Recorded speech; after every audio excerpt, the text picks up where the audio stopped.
तो resonance specialities की financial year 2023 की थर्ड क्वार्टर की अनऑडिटेड फाइनेंशियल रिजल्ट आप लोगों के सामने है एंड यहाँ पे जितने भी सारे फिगर्स दिया हुआ है वो सब लैक्स में है। तो गाइस सबसे पहले हम लोग इस कंपनी की इनकम चेक करते हैं।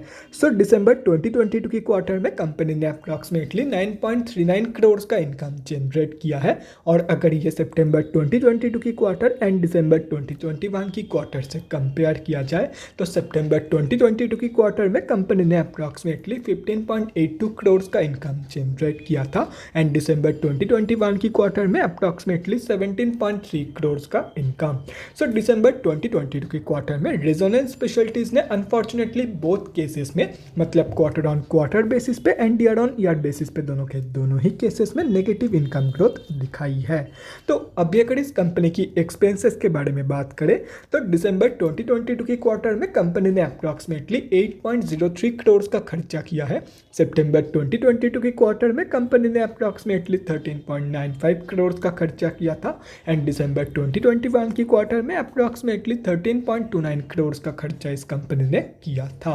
तो अभी अगर यहाँ से इन तीनों क्वार्टर्स की प्रॉफिट मार्जिन कैलकुलेट किया जाए तो दिसंबर 2022 की प्रॉफिट मार्जिन निकल के आ रही है अप्रॉक्सीमेटली 14.48%। सितंबर 2022 की प्रॉफिट मार्जिन निकल के आ रही है 11.78% एंड दिसंबर 2021 की प्रॉफिट मार्जिन निकल के आ रही है 23.2% के आसपास। तो कंपनी की जो प्रॉफिट मार्जिन की ग्रोथ है वो क्वार्टर ऑन क्वार्टर बेसिस पे तो बहुत ही बढ़िया निकल के आ रही है, लेकिन unfortunately year on year basis की प्रॉफिट मार्जिन ग्रोथ नेगेटिव में निकल के आ रही है।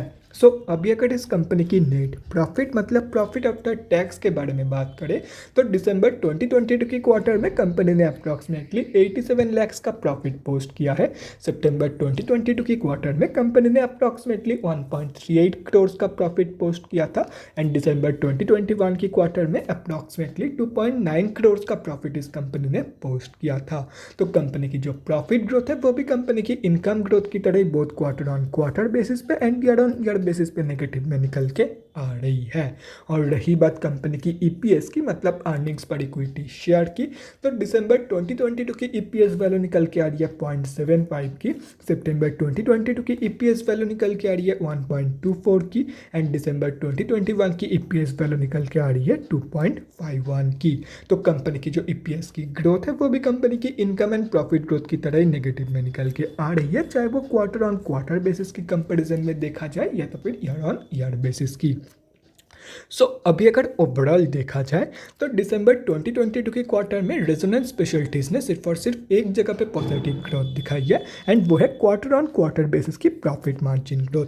सिर्फ ये एक ग्रोथ को छोड़ करके बाकी हर एक जगह पे कंपनी ने कम या ज़्यादा नेगेटिव ग्रोथ ही दिखाई है एंड उसके साथ साथ इस कंपनी की इनकम प्रॉफिट एंड ईपीएस से रिलेटेड अगर आप लोग एक इंटरेस्टिंग चीज़ नोटिस करोगे तो वो यही है कि कंपनी की टाइम के साथ साथ इनकम प्रॉफिट एंड ईपीएस की जो वैल्यूज़ है वो धीरे धीरे रिड्यूस हो रही है एंड अगर ऐसे ही ग्रोथ कंटिन्यू रही तो आगे चल के नो डाउट ये कंपनी लॉस मेकिंग बन जाएगी एंड कंपनी की जो ईपीएस की वैल्यूज है वो भी नेगेटिव में चली जाएगी।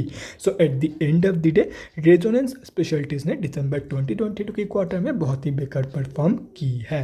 तो guys that's it for this video. अगले वीडियो में मिलते हैं guys. Thanks for watching and stay safe.